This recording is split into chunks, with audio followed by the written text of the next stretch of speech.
Olá, pessoal, tudo bem? Meu nome é Maurício Leida, eu sou sócio da RB4 Investimentos, escritório credenciado da XP, e um dos nossos principais objetivos como empresa é te ajudar a investir melhor.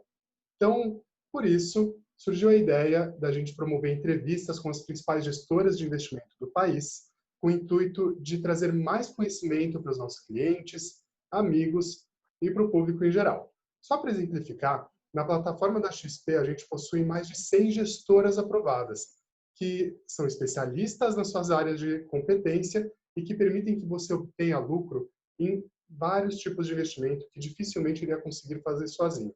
Então, hoje, para começar essa série, a gente vai receber ninguém menos que Ilan Parnes, sócio da JGP Investimentos, uma referência em gestão de fundos multimercados, ações e renda fixa, que tem uma característica de ser muito consistente nos resultados. Com mais de 20 anos de história, ela conta com um dos traders mais experientes e bem-sucedidos do Brasil, o ícone André Jakurski. Ilan, muito obrigado por aceitar o nosso convite. Se você puder começar contando para a gente um pouco mais da JGP, da sua área de atuação na empresa, por favor, agora é com você. Claro, Maurício, primeiro, obrigado pelo convite. Sem mais delongas, né, eu vou falar diretamente da JGP, é uma das casas mais tradicionais e maiores gestoras de recursos do Brasil. Existimos desde 1998, uma casa fundada por ex-sócios do Banco Pactual, que tem, eu acho que como principal característica, como o Maurício já introduziu, né, a preocupação com a consistência de retornos e com a preservação de capital. A gente é uma casa que entende que parcerias longevas com os investidores é mais importante do que ir muito bem no ano e acabar deixando um pouco do resultado no ano seguinte na mesa.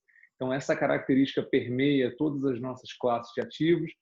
Hoje somos uma casa de 21 bilhões de reais sob gestão, metade sendo a parte de multimercados, mais 3 bi na parte de ações, 3 bi na parte de crédito e 3 bi na parte de previdência. E dentro de previdência temos, né, as outras 3 famílias aí de ativos que a gente enumerou. Ilan, não sei se você quer... Isso, eu queria fazer uma perguntinha.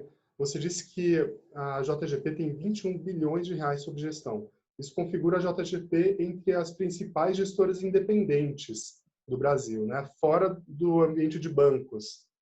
Se puder falar um pouquinho disso, como é que foi esse progresso de vocês?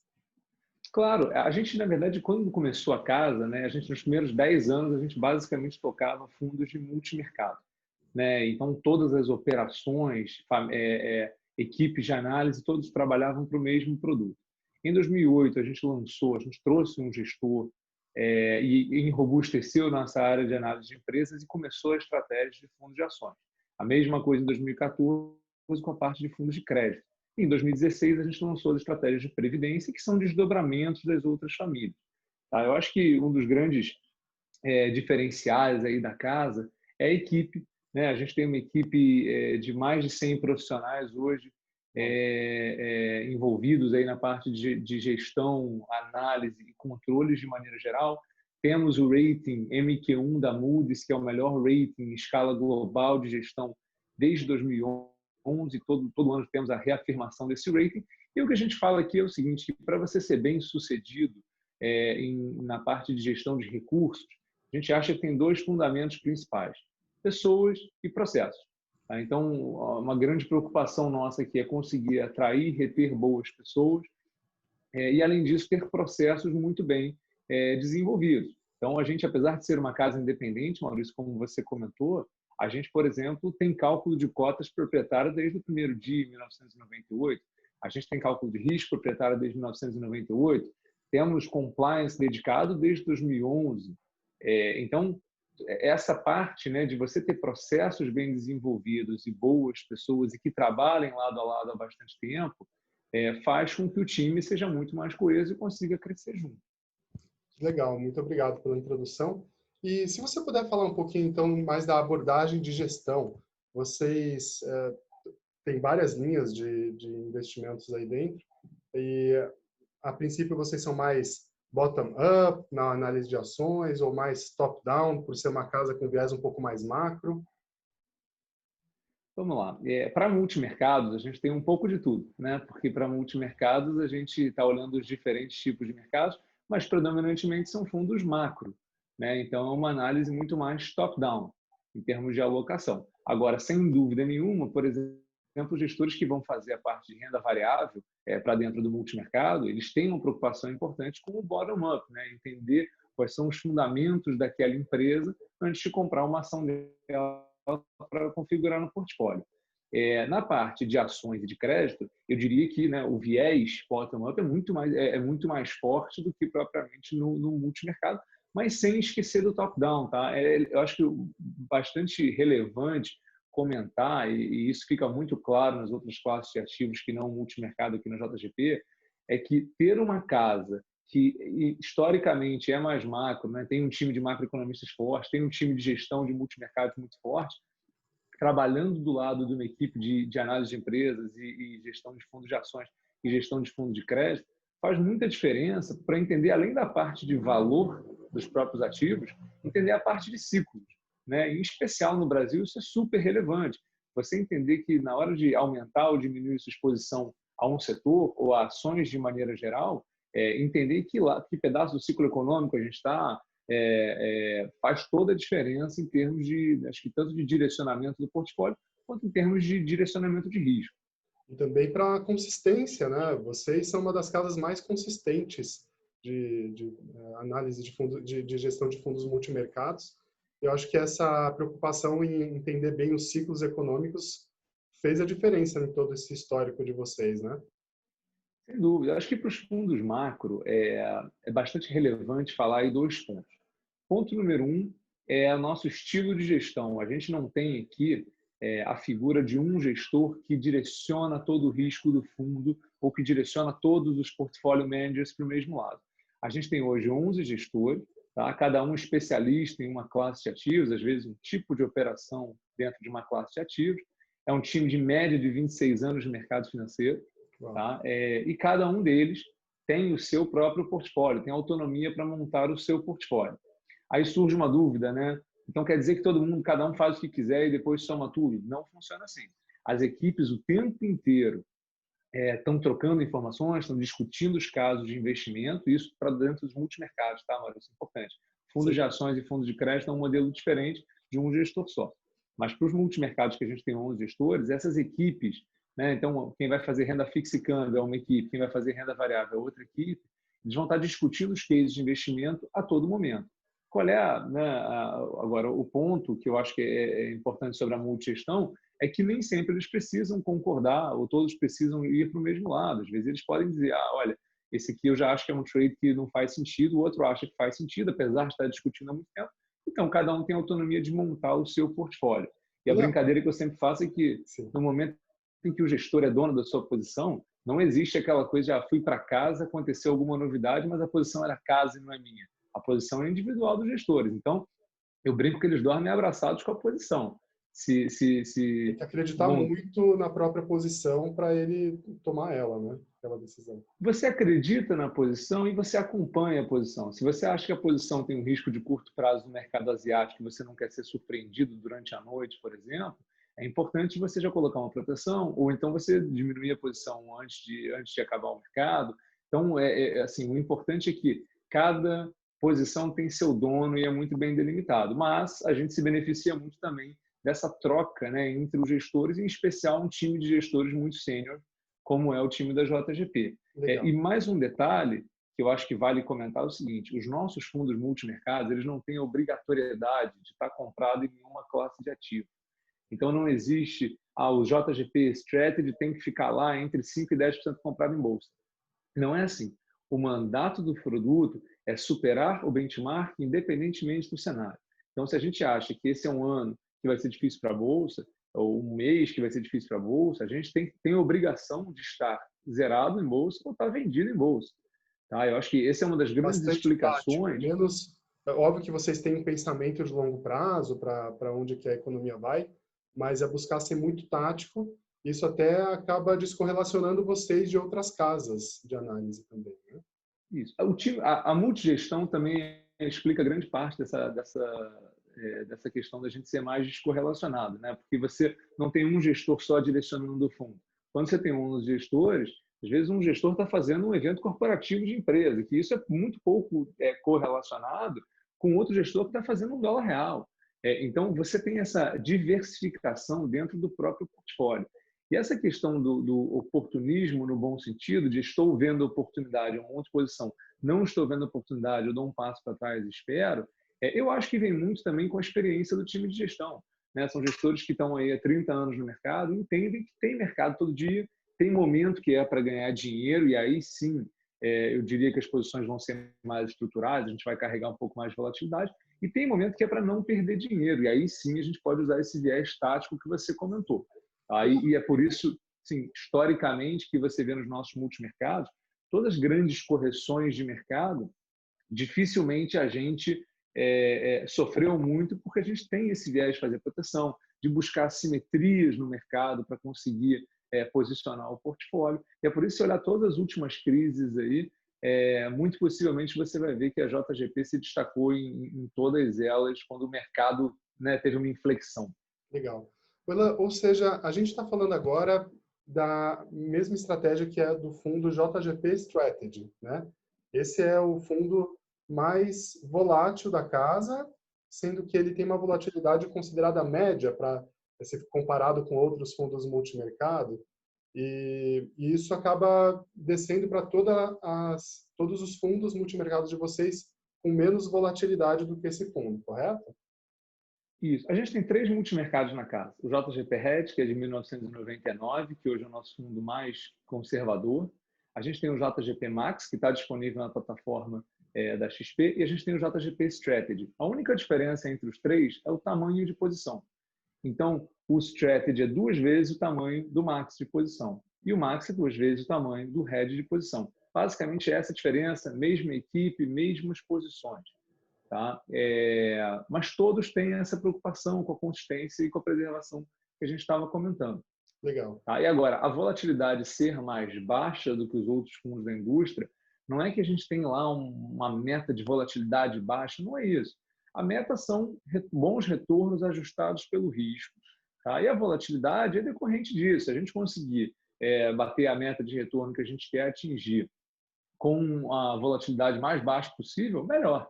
Né? Por isso que se você olhar em qualquer janela de tempo aí o índice de Sharpe, que é justamente esse retorno ajustado pela volatilidade, você vai ver que a gente se destaca em grande parte das janelas, se não todas as janelas, porque justamente a gente só quer tomar risco com o dinheiro do investidor, que é o mesmo dinheiro que o nosso, porque está no mesmo fundo, se a gente achar que a gente consegue remunerar. Se a gente não achar que consegue remunerar ou que a gente achar que tem um risco de curto prazo, a gente prefere ficar com menos posição e esperar uma boa oportunidade. Legal. Ilan, pelo que você falou então, é um pouco diferente do que todo mundo imaginava de que o fundo só é pilotado pelo André Jakurski. Óbvio que ele é uma figura que tem muita influência no fundo, ele também é um dos gestores, mas não é somente ele que toma as decisões do fundo, e é isso que você comentou para a gente, né?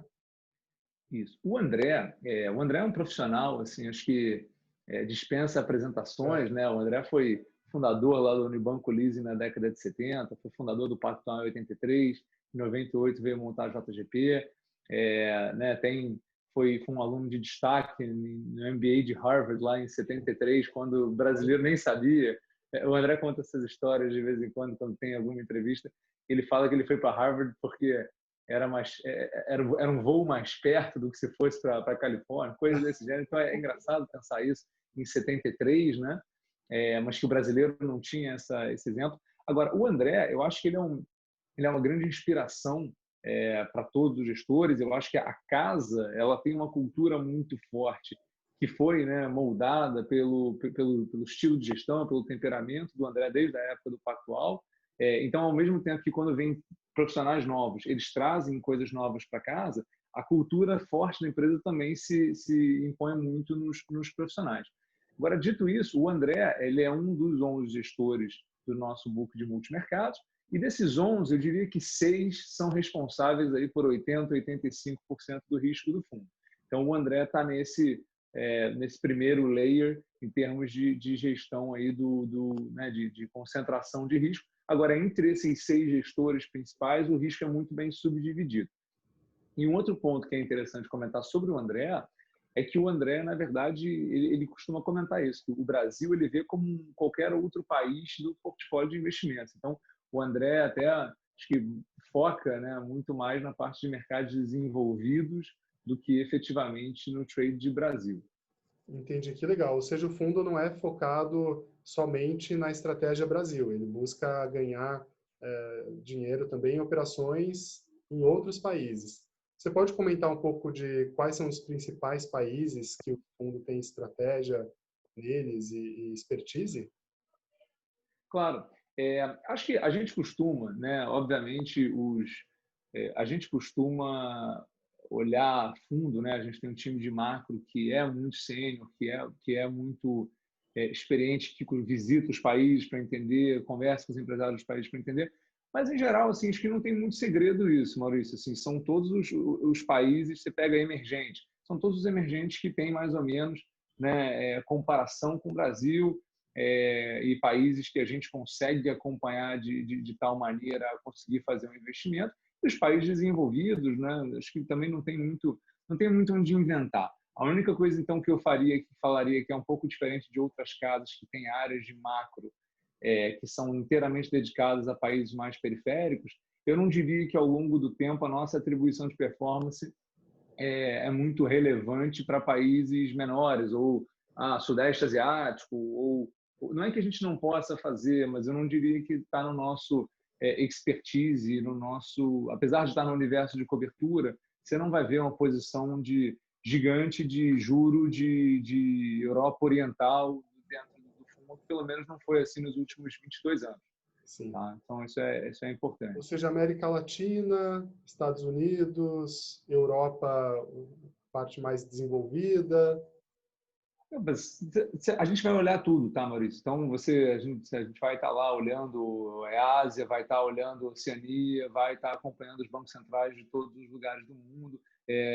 Agora, sem dúvida nenhuma, as operações mais presentes no nosso portfólio são Brasil, países de América Latina, ou né, você tem os Estados Unidos, Europa, eventualmente Austrália, então China. Então, assim, não é muito restritivo em relação a isso. Mas eu diria que o foco, principalmente, são nos países que a gente consegue, nos Estados Unidos, Europa, Brasil, América, né, próxima ao Brasil aí, ou México, Legal. seriam os principais países. Ila, aproveitando, já que você comentou que vocês também têm um fundo de previdência, ele acaba sendo igual, parecido, diferente do que o fundo JGP Strategy? Ou como que você diria sobre o fundo de previdência de vocês? Legal. A diferença do fundo de previdência para o JGP Strategy, por exemplo, é o estilo de gestão, né? A gente não consegue, por amarras da legislação de previdência, implementar esse modelo de multigestão, porque o tempo inteiro a gente teria que estar controlando individualmente as posições de cada um para não estourar o limite do permitido pela legislação de previdência.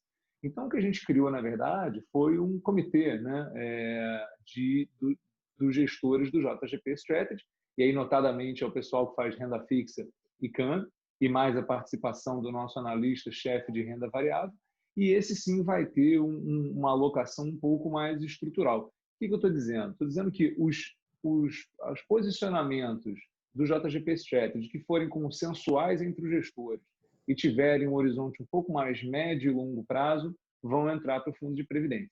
Então, a gente costuma dizer que a gente toca o fundo de previdência como se a gente estivesse tocando a nossa previdência, e que não tem tanto trading ativo como tem o JGP Strategy.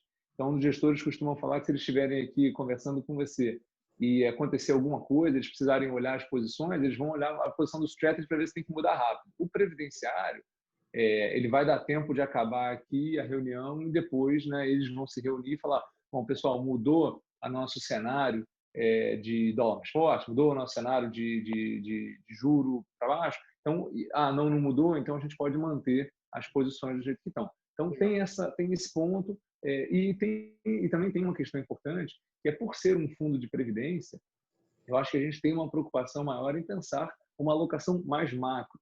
Então, assim, se eu posso aumentar um pouco a minha posição de renda variável aqui, já que eles estão conversando entre eles, mas vamos aumentar também a posição de câmbio para fazer uma proteção. No JGP Strategy, como você tem os gestores, né, as equipes separadas e os gestores tomando decisões Uma caixinha individuais, já compensa a outra. uma caixinha, só que não é combinado. Um gestor não chega, o gestor de renda fixa não vai chegar para o gestor de renda variável e falar assim: vem cá, você aumenta a sua posição, que eu aumento a posição para a gente offsetar o risco do fundo. Isso acontece naturalmente, mas não tem essa união para pensar no portfólio como um todo. No previdenciário, você tem essa característica. Então Tá? E você até por isso acaba... que, se você olhar em termos de volatilidade, mais de curto prazo, você vai ver que os nossos fundos de previdência até balançaram um pouco mais esse ano, em especial por conta da alocação em renda variável, que estruturalmente estava um pouco maior em bolsa, enquanto o strategy já estava zerado ou vendido em bolsa ali no pior momento de 2020. Então, apesar dos dois fundos estarem excepcionalmente bem esse ano, você tem características diferentes e você vê o comportamento razoavelmente diferente ao longo do tempo, Ou né? seja, Então, a essa correlação preocupação é de curto... bastante alta, mas ela ainda não vai ser perfeita. Eles não vão Eu estar não diria que é 100% nem iguais. bastante alta, não, tá, Maurício? Eu diria que deve ser algo em torno de 50%. Tá. Porque, né, pensa, então, vou dar o exemplo desse ano. Esse ano, o JGP Strategy ficou variando, você vê, até o portfólio de renda variável do Fundo Multimercado Strategy esse ano está indo muito bem. O previdenciário está no 0 a 0. Por quê? Porque no início do ano, quando a gente estava um pouco mais cauteloso, o strategy estava vendido em bolsa. Então, ele ganhou dinheiro lá em março, quando muitos fundos, né, acabaram indo mal. O previdenciário, que tinha uma exposição ali entre 5% e 10% em bolsa, sofreu no primeiro momento, depois a gente diminuiu um pouquinho, depois a gente voltou a aumentar e o fundo recuperou. Tá? Mas a característica deles, pensando na alocação macro, é um pouco diferente. Entendi, legal. Bom, obrigado pela essa introdução. Eu acho que a gente já pode ir só para a parte final de atualidades e de posição do fundo atualmente. Eu sei que é muito Uhum. difícil de você falar, olha, nós estamos montados desse jeito, porque amanhã já pode mudar tudo completamente, né? E vocês são muito táticos. Mas só para a gente ter uma noção de como que vocês estão pensando hoje para o fundo, para as posições que vocês estão tomando, investimentos. Bacana. É legal você ter comentado isso da questão de ser mais, né, oportunista, pelo seguinte. Vou falar um pouquinho para vocês as nossas preocupações hoje, como é que estão as posições. Mas a gente se dá o direito, e eu acho que nesse tipo de mercado que a gente está vendo em 2020, isso é um ponto muito importante, muito relevante, até pensando como investidor, que o gestor tenha flexibilidade no mandato e tenha agilidade nas suas posições, né? E eu acho que uma das grandes razões pelas quais a gente tem uma alta predileção por ativo de muita liquidez é poder mudar de opinião se os fatos mudam. E se todos os dias a gente está analisando os dados, de repente eu vou falar uma coisa para vocês hoje, que passaram 2, 3 dias, os fatos mudaram, a configuração política está diferente, e aí a gente mudou de posição. Então, muito fácil. Você falou que é difícil falar as posições. É fácil falar as posições. Difícil é dizer para você que daqui a uma semana vai estar tudo Vai igual. estar igual. Tá? Então, bastante por aí. A gente vem se preocupando desde o início do ano com, né, especialmente depois do início dos incentivos fiscais aí, e monetários no mundo todo, a gente vem se preocupando com a solidez fiscal do Brasil, né? Então, é um tema que, desde lá de trás, a gente vinha dizendo, olha, vai ser difícil que aquela agenda de austeridade que estava sendo defendida no primeiro ano do governo seja super, né, fique super forte depois de um ano de uma queda relevante, né, perto de 5% aí. Então, vai ser muito difícil que isso continue sendo defendido, e isso era, né, um dos grandes pilares de um otimismo um pouco maior com o Brasil, porque você achava o seguinte, olha, essas reformas que são super importantes para a gente ter crescimento e conseguir pagar efetivamente as nossas obrigações, elas ficam um pouco mais distantes. E agora, nesse mês, a gente está falando aqui, hoje é 1º de setembro, mas a gente, nesse último mês agora de agosto de 2020, você teve essas discussões sendo bem exacerbadas, porque você teve saída de secretários, né, que notadamente liberais aí do governo, Então, mais uma vez, volta à tona essa preocupação de, uma vez que a gente está caminhando para uma dívida PIB de perto de 100%, e com um juro que é baixo, qual é a nossa, né, atratividade? Assim, acho que o grande benefício do Brasil é que o mercado lá fora ele está dando um pouco mais de possibilidade para a gente conseguir isso mais um tempo. Né? Você imagina que se o juro americano tivesse muito acima, a gente não ia poder estar no juro onde está.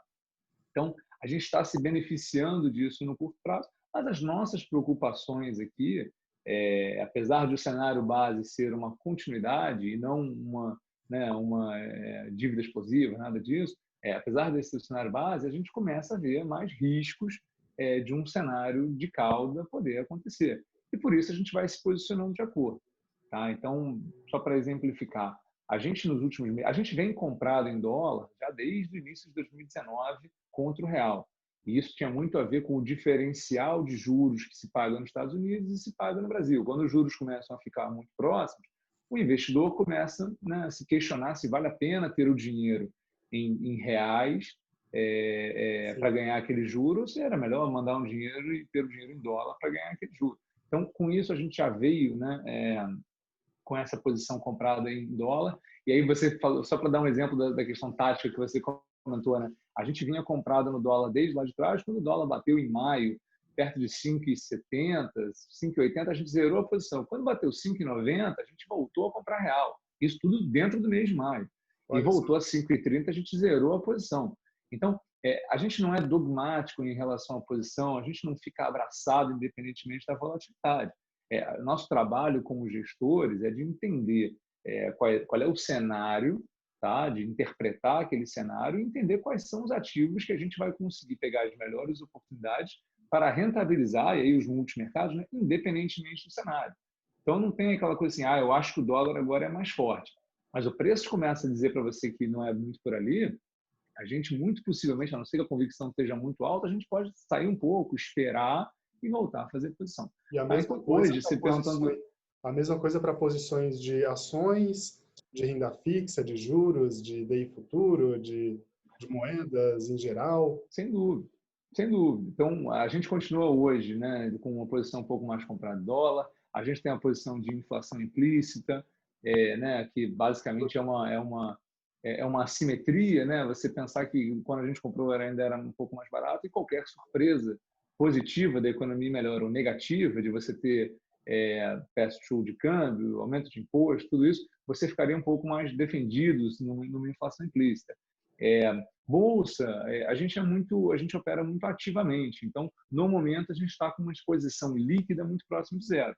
A gente tem empresas que a gente gosta, que a gente fica comprado, mas a gente está vendendo o índice Ibovespa e S&P em cima para fazer a proteção do risco sistêmico, né? Então, no final das contas, você está fazendo um trade relativo entre empresas que você gosta e empresas em geral. Tá? Então, hoje o portfólio está até relativamente leve, esperando aí algumas outras informações para a gente conseguir montar mais posições. Mas eu te diria que o nosso cenário base é um cenário de maior preocupação aí com o fiscal do Brasil, alguma cautela quanto aos números lá de fora, porque agora, né, o tema do mercado lá fora ainda é muita liquidez e a recuperação pós-Covid. Agora, tem outros temas que muito possivelmente entrarão na pauta aí nos próximos tempos e que ainda não estão nos preços dos ativos. Tá? Então, a gente monitora isso de perto e se dá o direito de mudar de opinião amanhã. Né? Se amanhã, por exemplo, sair uma notícia de que não, agora é austeridade fiscal, vamos vender não sei quantas empresas, a gente vai acertar as contas públicas e tudo, de repente o que eu estou falando aqui dessa preocupação da dívida PIB já para de ser relevante. Né? Infelizmente, eu não acho que vai ser tão simples assim, mas o importante para a gente é ficar monitorando no dia a dia, entender como é que a gente pode oferir ganhos, se tiver ganhos, ou defender o portfólio se a gente achar que tem um cenário que pode infligir perdas importantes. Muito legal, obrigado, Ilan. E a nossa entrevista, né, a proposta é de fazer ela um pouco mais curta, não aquelas entrevistas de horas de duração, justamente para todos os clientes poderem conhecer um pouco mais da casa, pegarem um feeling e, posteriormente, se tiverem interesse, evoluírem mais no conhecimento da gestora. Né? Óbvio, a gente sempre tem os nossos assessores para ajudarem nas decisões e para mostrarem um pouco mais o que está se passando com os seus investimentos. Então, eu queria agradecer muito, Ilan, pela sua presença, pela sua disponibilidade de fazer essa entrevista para a gente. E você que está assistindo a gente, se você gostou dessa entrevista, você encontra os fundos da JGP na nossa plataforma de investimentos. A própria versão de previdência também você encontra na nossa plataforma. Então, conta com a gente para entender melhor as estratégias da JGP e de outros fundos vencedores da indústria, tá?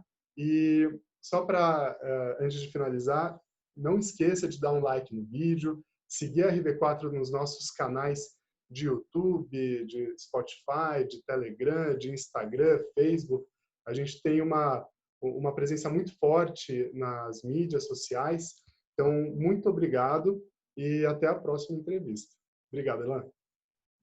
Obrigado a vocês. A gente fica à disposição. Tudo se precisarem dos fundos, podem conversar com os assessores da RB4. E se vocês quiserem saber um pouco mais sobre a gestora, né, ver o que a gente tem escrito, a gente tem tudo no jgp.com.br. Tá? Então, as cartas dos últimos 4 anos a gente disponibiliza lá, todos os materiais sobre cada fundo. Então, fiquem à vontade para acessar e tirar as dúvidas de vocês depois com os assessores de vocês, que estão muito próximos da gente. Né? Então, qualquer dúvida será efetivamente transmitida a gente e a gente responde assim que possível. Tá bom? Muito obrigado pelo convite. Muito obrigado. Um abraço a todos. Obrigado, valeu, até a próxima.